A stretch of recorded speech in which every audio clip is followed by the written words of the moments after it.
այդպիսի ժամանակներ Նիկոլ Փաշինյանը խոսել է համահայկական հիմնադրամի մասին, սրա մասին ավելի մանրամասն դուք կանդրադառնաք, բայց շարունակվում է եկեղեցու դեմ ամենակեղտոտ արշավը, ի պատասխան դրա, ի պատասխան Աննա Հակոբյանի և Փաշինյանի, Հավատավոր ժողովուրդը բազմահազարանոց մարդիկ գնացին Զվարթնոցի խորհրդարանում դիմավորեցին կաթողիկոսին, ինչ ունեք ասելու, խնդրեմ։ Շնորհակալ եմ հրավերի համար, բավականին երկար ժամանակ ցավոք սրտի չեմ եղել այս տաղավարում, ինչի համար մեզ լսողներից եւ ձեզանից ներողություն եմ խնդրում։ Անդրադառնալով սկզբից կառավարության նիստին, կառավարության նիստում այո, երկրի թիվ 1 թալանչին անդրադարձել է համահայկական հիմնադրամին, ասելով, որ $100 միլիոն հետ կապված ազգային ժողովում ստեղծվել էր քննիչ հանձնաժողով եւ ուղղորդում էր հարցերը տալ Արծվիկ Մինասյանին, այլ ոչ թե իրեն։ Հիմա, քանի որ ինքը նորից խոսացել է այդ թեմայի մասին, նորից ես պետք է այդ 100 միլիոնի մասին մի քանի փաստ արձանագրեմ եւ հուսում եմ, որ իրավապահ համակարգը 1000 անգամ իմ կողմից դա նշելուց հետո կսկսի իրավական պրոցես այդ 100 միլիոնի հետ կապված։ Ինչպես բոլորին հայտնի է, 2020 թվականի կործանարար դավաճանական հանձնողական պատերազմի ընթացքում համահայկական հիմնադրամի կողմից Հայաստանի Հանրապետության կառավարությանն է փոխանցվել մոտ $100 միլիոն։ Ընդ որում որոշումը այդ գումարը փոխանցել Հայաստան համահայկական հիմնադրամից կառավարությանը ընդունվել է խախտումներով համահայկական հիմնադրամի հոգաբարձուների որոշ անդամներ ընդհանրապես տեղեկացված չեն եղել նման նախաձեռնության մասին, խոսքը վերաբերվում է առաջին հերթին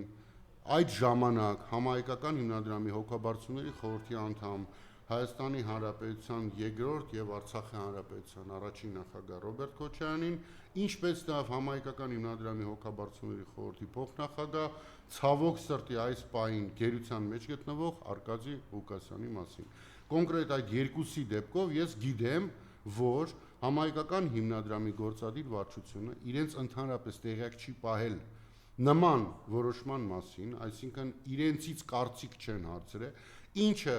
դրդում է մտածել այն մասին, որ իհարկե նախագահ Քոչարյանի կամ Արկադի Ղուկասյանի պես քաղաքական կշիռ ճանաչողականություն ունեցող մարդիկ ստանալուն պես կարող էին հոգաբարձուների խորհրդի այլ անդամներին հայտնել իրենց բացասական կարծիքը եւ այդ որոշումը չընդունվեր։ Սա կոնկրետ խախտում է, այսինքն որոշումը գումարը փոխանցել կառավարությանը ընդունվել է խախտումով եւ ես կասկած չունեմ, որ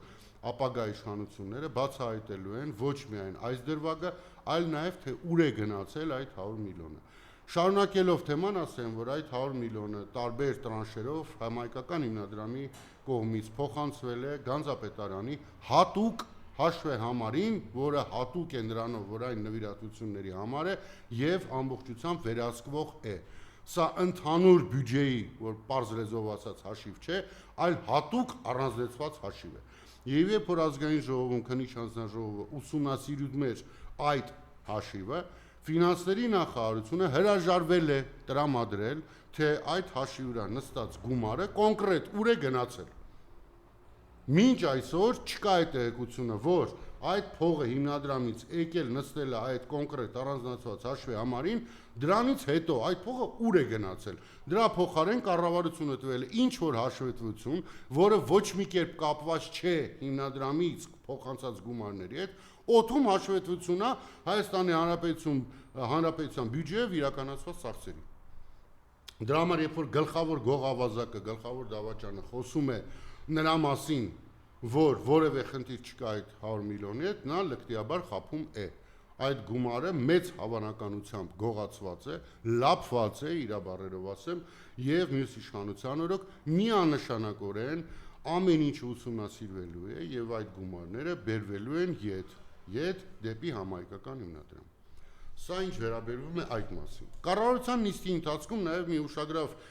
նորություն հայտարարեց ԲՏԱ նախարարը կամ ինչպես ավելի շատ եմ սիրում իրեն դիմել, դա Kinder Surprise-ը, որը հայտարարեց, որ Հայաստանում 2026 թվականին պլանավորվում է կառուցել շուրջ $500 միլիոն ներդրումային ֆոնդ ունեցող արհեստական բանականության հետ կապ ունեցող ինչ որ գործարան։ Եվ երբ որ նա նշում էր ներդրողների անունները, ես չկարողացա զարմանքս ուղղակի թաքցնեմ, երբ որ լսեցի Նուբար Աֆեյանի անունը։ Ուղղի մարդկանք, որոնք մեզ դիտում են, երևի լավ չգիտեն ով է Նուբար Աֆեյանը։ Նուբար Աֆեյանը այսօր Բաքվում շինց ու դատական գործով դատվող Ռուբեն Վարդանյանի ամենամտերիմ ընկերն է։ Հիմա իմ մոտ հարց է ծագում, կամ ԲՏԱ նախարարը խաբում է, կամ Նուբար Աֆեյանը սրիկայություն անում, որովհետև որոշում է համագործակցել այն մարդկանց հետ, որոնք մատը մատին չեն խփում իր ընկերոջը գերությունից ազատելու համար։